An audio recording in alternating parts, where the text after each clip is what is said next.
business, from entrepreneurial activities to systems to marketing to some of the hard stuff and some of the easy stuff when it comes to business. And sometimes we're lucky enough to be joined by special guests, which is what's happening today. Today on the Social Butterfly, I'm joined by Holly Ann. Hi, Holly Ann. How are you? Very well, thanks. That's good.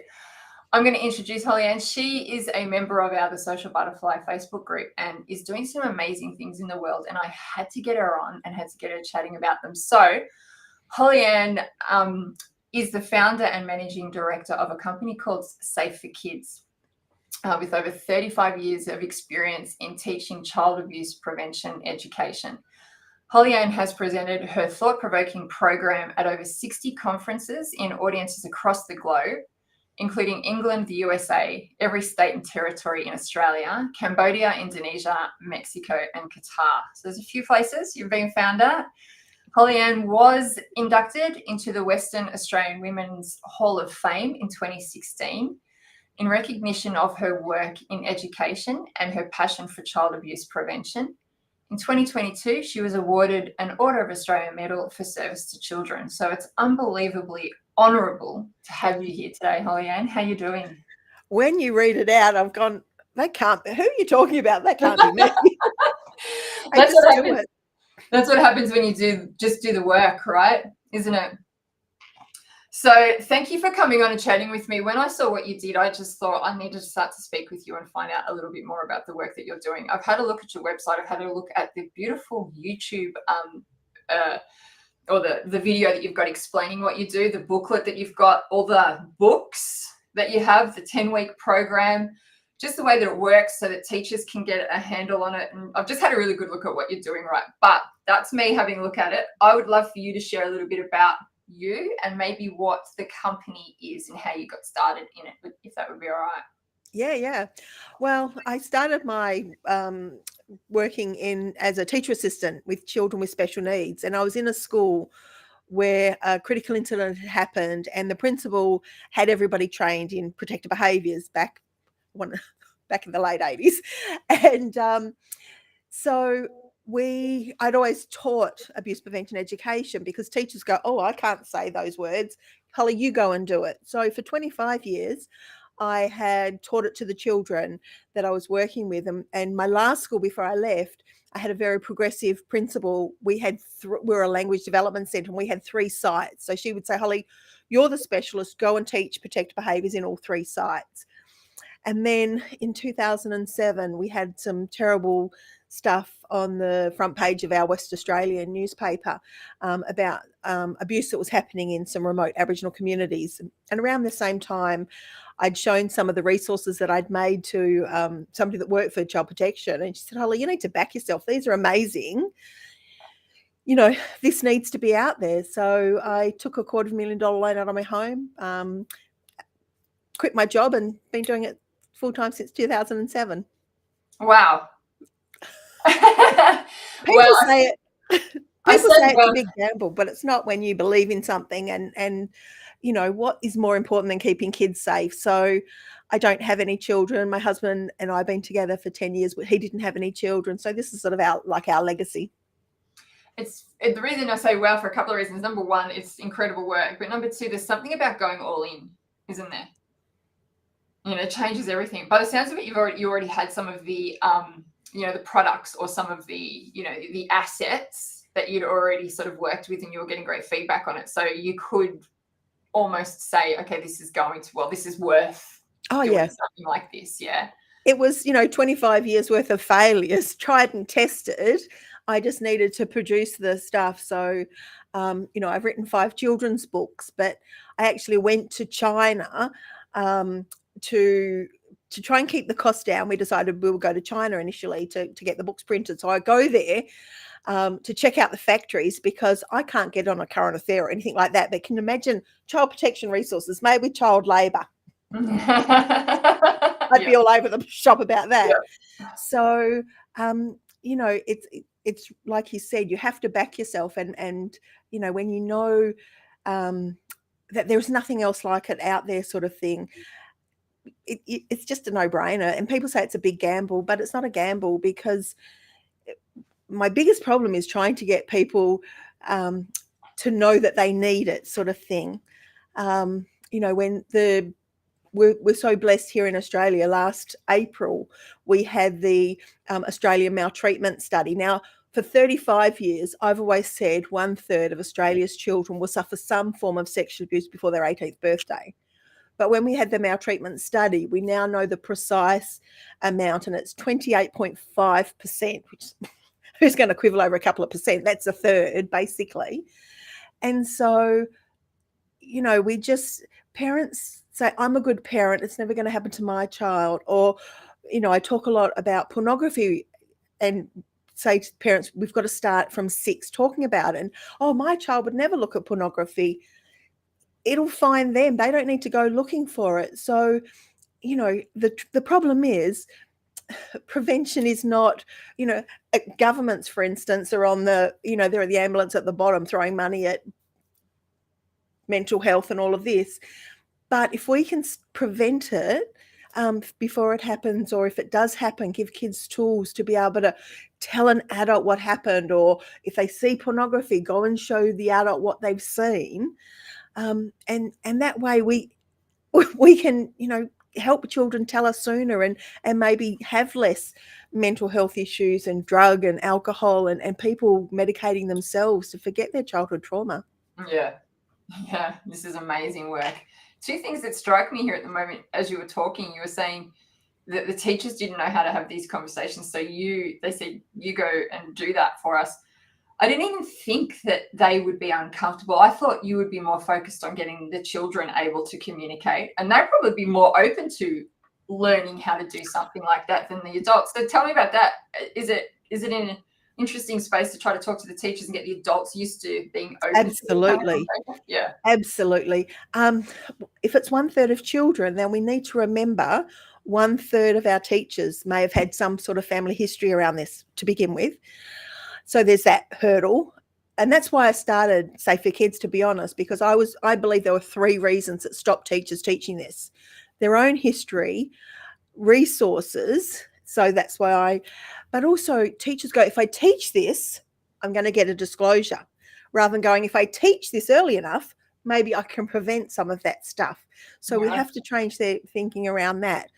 Now, in Australia, most states have, I've stopped calling it protective behaviours, to be honest. I call it protective education, because it encompasses consent and cyber safety and lots of other things. But every state has programs. Some of them are fantastic, and it's mandated in most states that teachers teach this. But some teachers will just teach the bare minimum, the stuff that they're comfortable with. But I say we need to start having the uncomfortable conversations around consent, around pornography. Unfortunately, I've always said about 45% of all child sexual abuse is either children to children or teenagers on children. I read an article just recently that said it could be up to as high as 70% of child sexual abuse.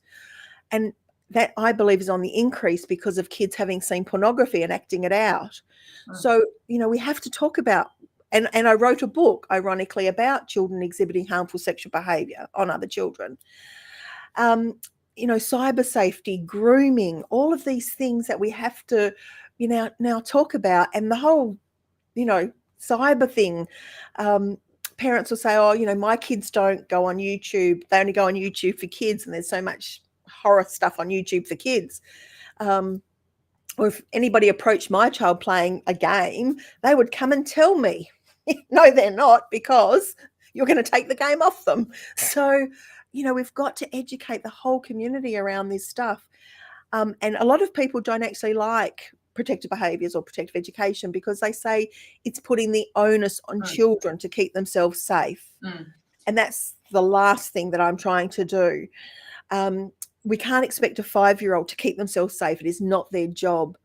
But they're the last line of defence. If you don't know somebody should be touching your private parts, if you don't know the correct anatomical names for your private parts, you can't tell somebody about it. So this is why it has to be a whole of community approach to abuse prevention education. It's a big topic, isn't it? It's a big topic. I'm thinking I'm thinking about the resources you've got. It's a 10-week program. Yes. that you've got in the folder that I'll show, if you don't mind, I'll share the screen and sort of just show your website in a second. So you've got this 10-week concepts folder that teachers can implement. It's very detailed. It's got all the letters and the newsletters that can go out to the parents. It's got, the aims and objectives of each class. So very much set out like a syllabus, like a classroom, which makes sense so that the teachers can easily follow it.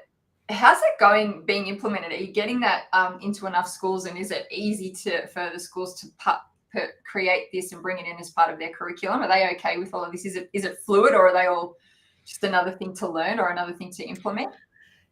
They can be. Some schools can be a bit like that, and not something else we have to try and and I get it. I get that they're packed. Schools are packed with curriculum, but my argument to that is, if children don't feel safe, you're trying to build on an unstable foundation.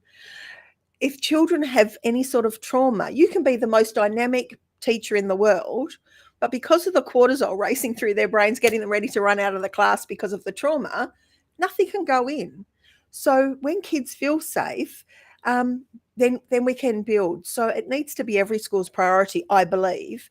Now, the curriculum that I wrote initially was for childcare centres, because I believe that we need to start this education from when children are 3 at the latest, and we need to talk about pornography from 6 at the latest. So we started with the early years, and we've got the lesson plans, and every resource comes in that big black box, because a lot of states have their own abuse prevention education, but teachers will be handed a file but no resources, and they don't have time to go off to Dimmicks or somewhere to get the resources. So if you don't have the resources, you can't teach it. So I didn't want to give anybody the excuse not to be able to teach it. So what I'm doing at the moment, however, is because I can't, and sorry, I can't be in every school, and I do a lot of work in remote Aboriginal communities, and it's only because of word of mouth. It's not because this is happening more in those sort of places, but it's just the way that I work. People say, Holly, why does your program work? Stories, songs, and sign language. Hello, 300 years ago, how are we learning? That's just good practice. And so we're actually building some, we already have an online parent course, but we've just filmed, and hopefully it will go up within the next 2 weeks, an educator course, a teacher training, and then I'm building a whole platform where it'll be me on the screen or singing or dancing, and literally teachers will have to plug and play it like play school.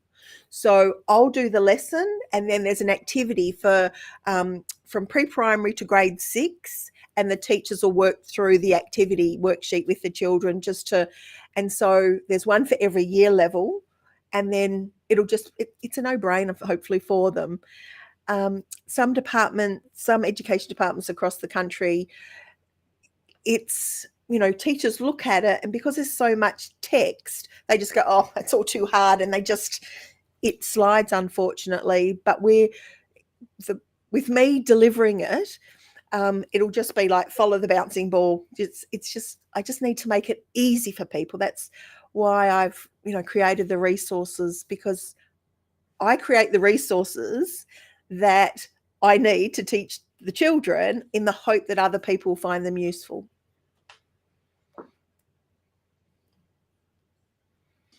Just looking at some tech here. I'm just trying to find the actual resources. There was a page that you had on your site that had the actual, like, some of the books and everything like that, and it just made it easier to see. I'm sure I share the screen, but we're having tech always sticks, right?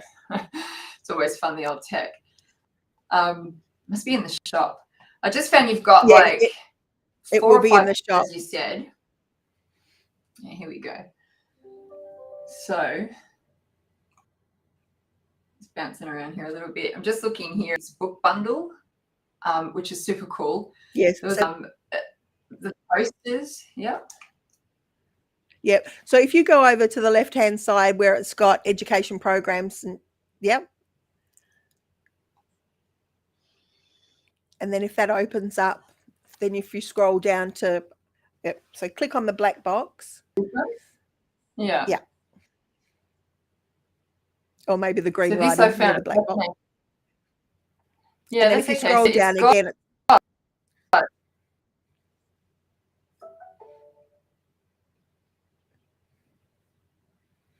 just playing with tech. So this we're doing okay. It's just you've got a lot of frameworks in here, and then you also had them sitting underneath the guidelines of sort of curriculum guidelines, which I just found fascinating for teachers. Let's see where we yeah. struggle here. So we've tried to make it easy. If you just click on the purple writing down the bottom, it'll take you through to the page that you were thinking of. Click here. Yeah, I got it. Yeah. This is super interesting. If anybody, I'm going to put a link to the actual video. This must be the video that I'm looking for. I just found it fascinating. Through everything really well. Yeah. So this, I'll put a link in the bottom of the chat today. It just runs through everything that's included in this program and it explains it really, really well.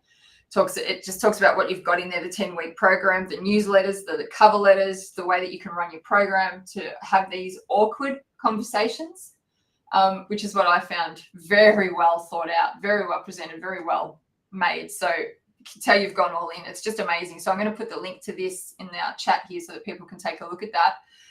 Talk to me about some of the things you've seen over the years. What I found fascinating is you're saying that teachers are struggling with the conversation. I didn't really see that coming. I don't know if you saw it coming. Obviously, your experience has seen it coming.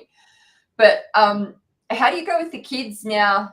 People are worried about, as you've just touched on, putting the ideas in their head, or as you've said, they shouldn't need to look after themselves, right? But as we're finding out, should and shouldn't don't really come into the equation at times. Sometimes life has other ideas. So how are you finding the kids when they know what they're saying and have access to a vocabulary and don't feel weird about anything? Is that working really well, and is it empowering the conversation? Absolutely. And in fact, when I finish the lesson, I'll be standing in the doorway saying goodbye to the children, and I have children holding back saying, "Miss, I need to talk to you." And I was in one particular school here in Perth, ordinary school. I had 24 7-year-olds. Of the 24 7-year-olds, 8 stayed behind after the lesson. I'm waiting for a cup of tea, but they're going, come on off, you go and play. And they're going, "No, miss, we need to talk to you." They came up one at a time. All 8 had seen pornography on YouTube. Not one child had told a parent for fear of getting into trouble or not being allowed to go on YouTube.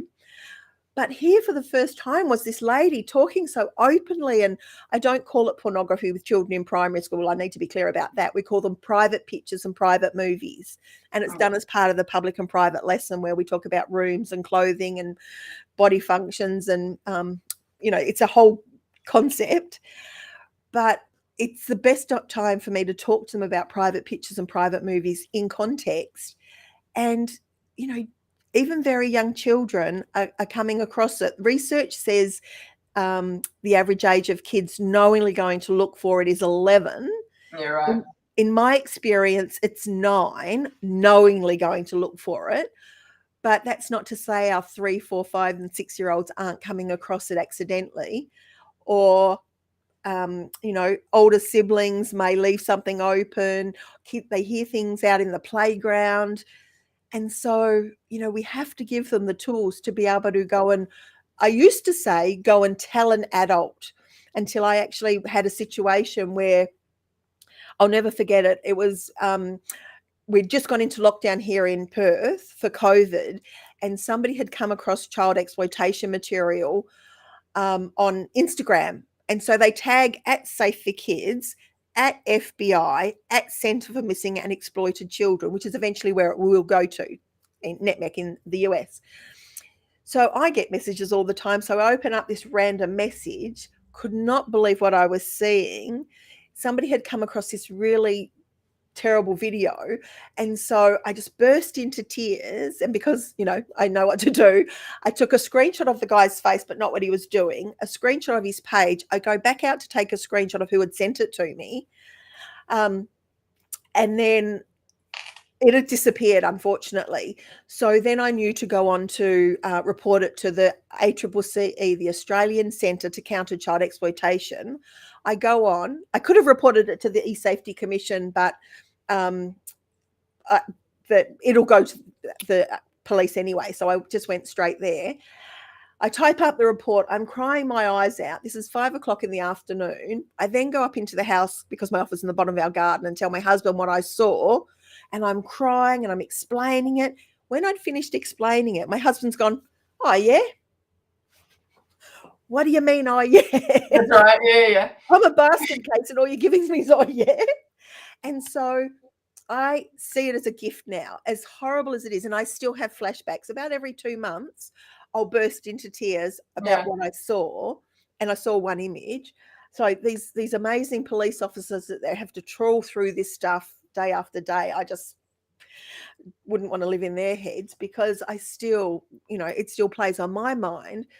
But it made me, because I used to say, go and tell an adult. And if I couldn't explain it to my husband, how is a 5-year-old supposed to explain to a parent what they've seen?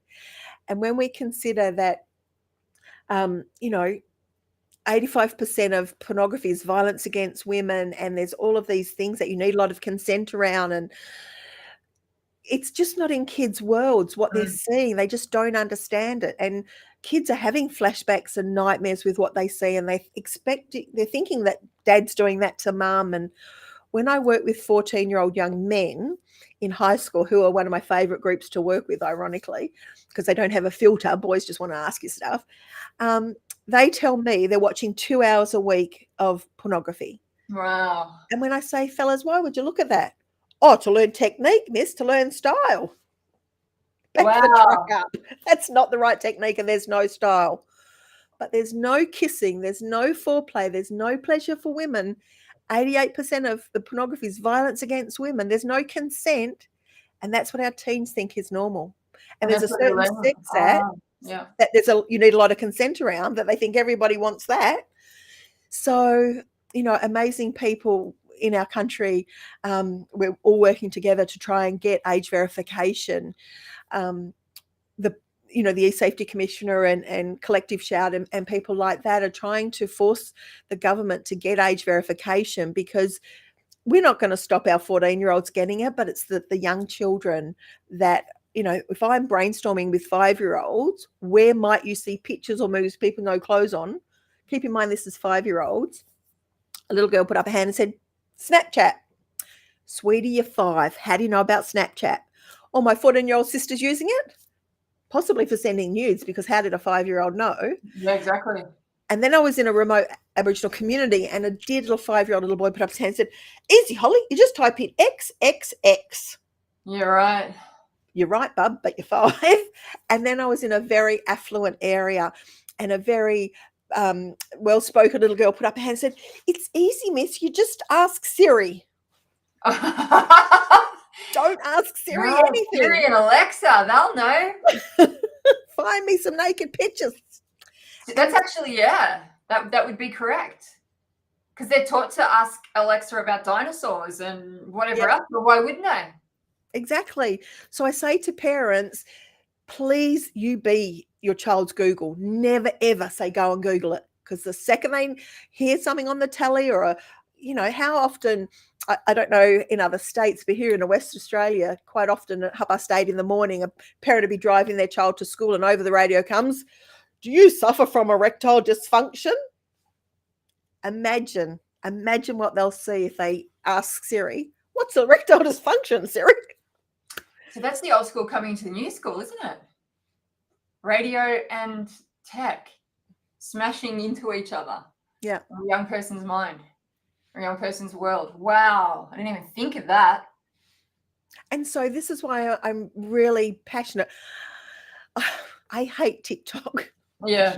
But anything goes on there, right? For 5 years, even when it was Musical.ly, I bagged it. And then I had 3 police officers in 3 different states say, "Holly, get over yourself. Your message is so important. You have to go on there and, try and combat all of this stuff that other kids are seeing and things like that." Because they said, that's where the people are. So you need to be there, because, I put a lot of stuff out on Instagram and Facebook and all these social medias. And when I post really insightful stuff, crickets. My husband and I do rock and roll dancing. If I post about that, 5,000 likes. Yeah, maybe we can talk about that. There's so much to say. I'm tripping over it. So much to say. You've got platforms that have agendas. So they're going to let certain messages through. So it's a matter of circumnavigating some of that. My brain is straight away gone to, I'm just thinking about your 14-year-old boys who think that that's the norm and they're on there looking for techniques, right? I have a few people in my world that are actually working with young men and men in general, teaching them about what it is to be a man again in the sense of manhood, right? Like getting back in contact with that. And there's initiations even in some of the work they're doing. I wonder whether that's a conversation for you to connect with these people that are not even, it's not even, you can't so much do it on social media. It's at a root level. And I wonder whether, I've just got someone in mind that I wouldn't mind you talking to who's working with men predominantly and bringing back men's, for want of a better word, circles. It's not even woo. It's more, let's just get back to being men, because men have been so obliterated over the years, Yes. right? And emancipated and have had all that taken from them, and women's lib, women's power, and everything's lopsided. It's all starting to come back down again. And there's all this conversation around men being men. And I find that incredibly interesting that a 14-year-old thinks that pornography is where you get the tips. I did not even think that that is how they're thinking. Yeah. That's a very important conversation. You've got people like Andrew Tate trying to indoctrinate them on TikTok and on these, social media. And, I really feel for our young people because they've got so many bad things coming at them. And now with artificial intelligence on top of all of that, I've already been in schools where 14-year-old girls are making child exploitation because they've had a fight with another girl, and they're using that to make child exploitation material. And it's we've got to do better for our young people. I wonder how we can't bring that conversation out a little bit more online. There has to be a way around that. That's scary. Yeah. Well, this will make you laugh. I got banned on TikTok from going live because I was telling a story to a survivor of child sexual abuse.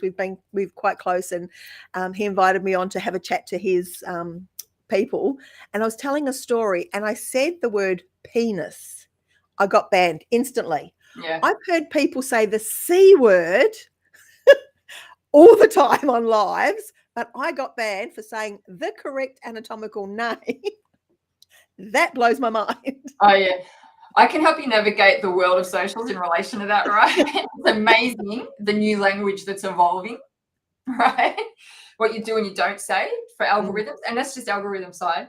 So yeah, I'd be interested in chatting you a little bit more about getting your message out, because I think it's too important. Which leads me to some of the goals of the company, or for kids over the next 12 months, and also some of the roadblocks. So I'd love to know, first off, what's your goal for the next 12 months? So where is the business in the sense of being in schools, the message being out, people knowing about it? Because I think do you speak to parents a great deal, or is it more okay, so you've got three audiences: the teachers, the kids, the parents. That's right? Yep. So is the message getting out to all of these people? Is that what your goal is for this year, and what are the roadblocks? Well, I believe that we've got to start it early. So my goal for this year is to get all three of our parent, which we already have, but our educator and teacher training up, and get these online lesson plans written. But marketing wise, I need to get the kit that you showed into childcare centres, because we've got to start by 3 at the latest. And so I'm planning on doing so I'm based in Western Australia, but I'm just planning on doing a couple of road trips, one to Canberra, because some friends of mine used to teach protective behaviours in Canberra. They've actually retired, and from what I can understand, very little is happening in Canberra around this area. So I'm planning on hopefully going and doing some daycare stuff there, and then doing a bit of a trip through Victoria, starting in Bendigo.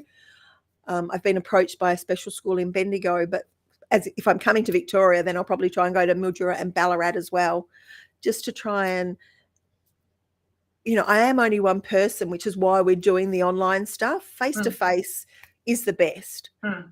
But if I can't be in every school, to have this training that can be up. But also, if there's a critical incident in the world, I can get on, my camera and do a lesson for the schools. So for instance, when there was the tsunami, I was up in a school up on the coast, up near Geraldton, and a parent was saying the first thing her 5-year-old did every morning was got up and ripped back the curtain because they lived right on the beach, and she was worried that the tsunami was coming for her, sort of thing. And adults just don't know how to talk about this sort of stuff. So this is what I'm trying to be able to do, is because I am only one person, and I'm quite a shy person unless I'm talking about my subject. So my mantra is, my message is bigger than me.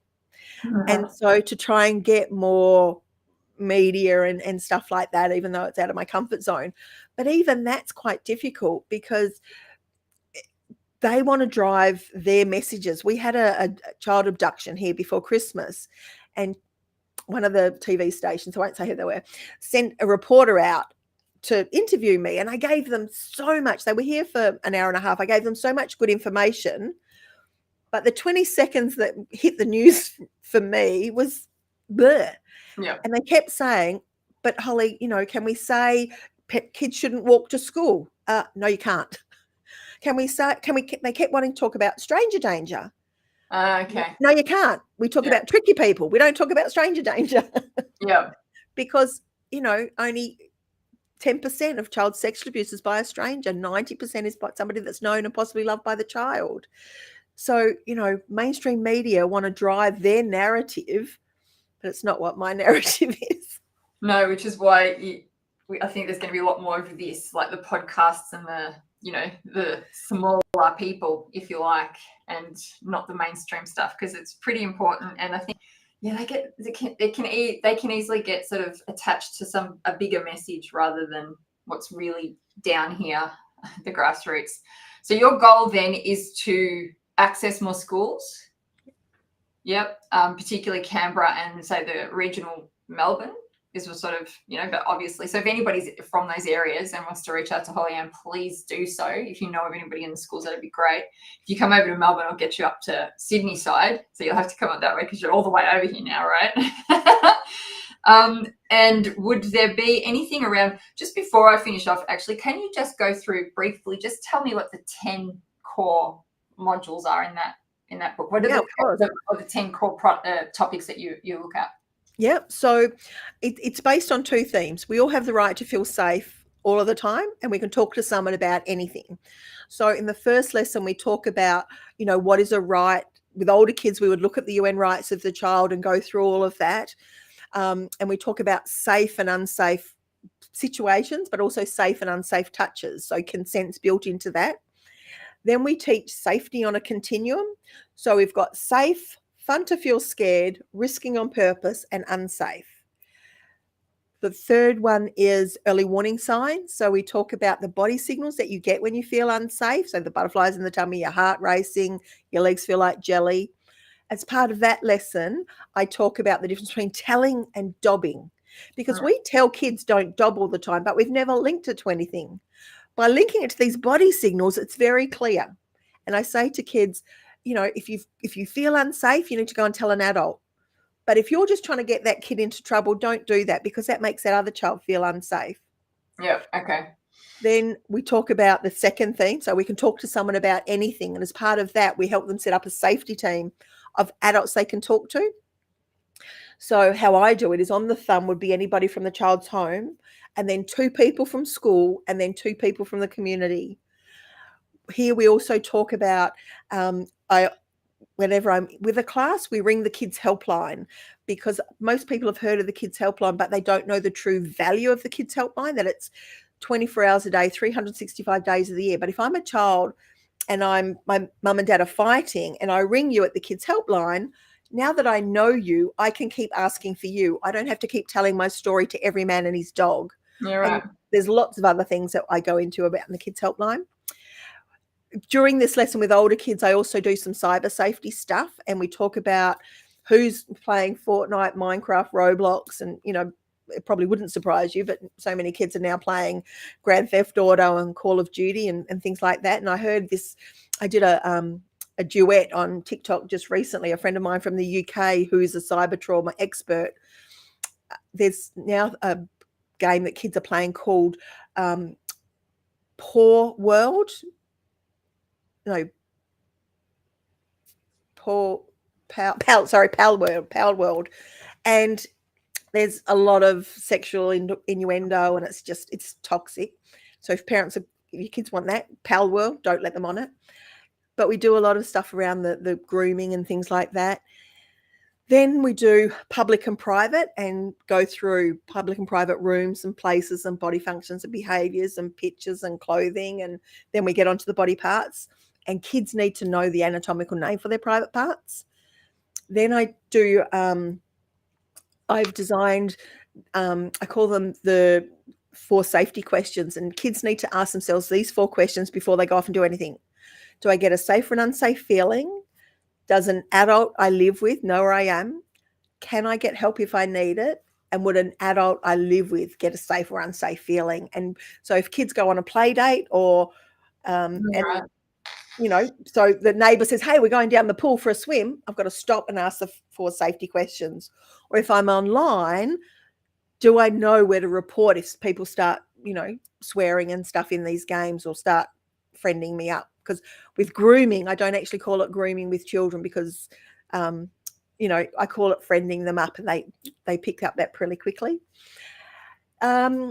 Then we talk about saying no, that you can say no to anyone, but only if you feel unsafe. And we teach that there are 5 no's. And then the last one is on secrets. And we talk about safe and unsafe secrets. And a safe secret is kept for a short time. But if somebody wants you to keep an unsafe secret, they want you to keep it forever and ever. Some programs say that all secrets are bad and we only have surprises. I choose not to teach that because I've taught, for 10 weeks, we've been talking about safe and unsafe. I find kids really do understand it. And I think there are some safe secrets, like having a secret family code and, where you hide the key so that people don't break in your house. That's a secret. And where you hid the Mars bar from your brother, right? Stuff like that. Yeah. Yeah. So in a nutshell, that's what the program looks at. And it sounds very simplistic when we talk about it like that. Not at all. But there are so many nuances as you're going through just to make sure that it's really clear. And it's ironic when I do a parent workshop, parents go, oh, what about this? And what about this? And going, yeah, but you've had your 30, 40, 50 years of experience. 6-year-olds don't think like that. And I've been fortunate to have worked with, children from 2 to 17. And I don't say I get it right every time. I've worked with, a lot in remote communities. And so this is just, my failures basically. And kids will say something and I go, oh gosh, I need to write a song about that. I don't know if you saw the 11 songs that I've written with the Aboriginal kids from remote communities. Yes. I didn't say that. They're wonderful. We've got one about consent, grooming. I even wrote a song about sextortion. Yeah, right. Who in their right mind, apart from me and maybe Tim Minchin, would write a song about sextortion? But it's amazing. And it says if you make a mistake, it's not too late. And we put up who you should report it to and stuff in the film clip. It's absolutely outstanding. So yeah, we've written 11. Are those songs on your website or on your socials or on both? So they're on my YouTube channel, but because kids loved it so much, I had to make up a separate channel to put just the 11 songs on. Kids were writing down the URLs and sharing it with their friends. But the next video was me talking about pornography, and I've gone, oh my gosh. So the 11 songs have got their own YouTube channel. All right. So I'll pop the link to that down in below as well, team. So I will share your website, which has got these amazing programs that people can find out about, your YouTube channel, so the kids can check out the songs, and so the big kids can check out the songs, which is awesome. You are looking to go to Melbourne and Canberra, but obviously I'm sure if people were from somewhere else, you'd entertain a conversation. Oh, later in the year, I'm actually in Queensland, and I did have somebody asking me to go to Wollongong. So if I do get to New South Wales, I'll let you know. Yeah, you're just down the road then. And a couple of things. What could people do what can adults do, so teachers or kids, if they suspect, teachers or parents, if they're suspecting anything, what should they do? So on my website, I've actually got a free poster with what to do if a child does disclose. It's so important. So when I'm doing a teacher training or a parent workshop, I say, especially to the parent, I usually pick a dad and I go up and I say to the dad, I get his consent first, and I say, I'm going to pretend to be your 9-year-old daughter. And say, okay, yeah, no worries. And I go, the boy next door touched my vulva. And normally dads would go, I'm going to kill him. I'm going to get my gun. But you have to stay calm. So when has telling someone to stay calm ever worked? Yes, so what I say is, you need to say these 4 sentences. Holly, I'm glad you told me. I believe you. It's not your fault. And I'm going to do something about it. Wow. Just having those 4 sentences. If I'm a child and I've suffered sexual abuse and I tell you, that's my job done. It's now your problem. So we need to, and one of the things that I've got in my lesson plans actually is I've written an invitation that the kids hand to people on their safety team saying, congratulations, I've picked you on my safety team and I expect you to listen to me, believe me, be available. And if I tell you something bad, I need you to say these things back to me. And it's as if the kids have written it and handed it to the person on their safety team.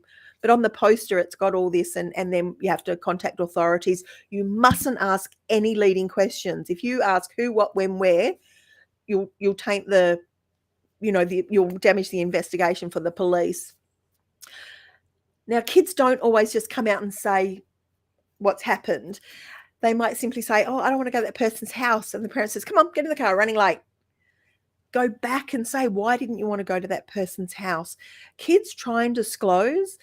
And this was made really clear. I have a podcast too, and I interviewed an amazing young woman who her story is quite unique. She's 23 now, but before under 10, she was abused by a woman, which her family knew something had happened, but she kept saying, was it him? Was it him? Was it him? Was it him?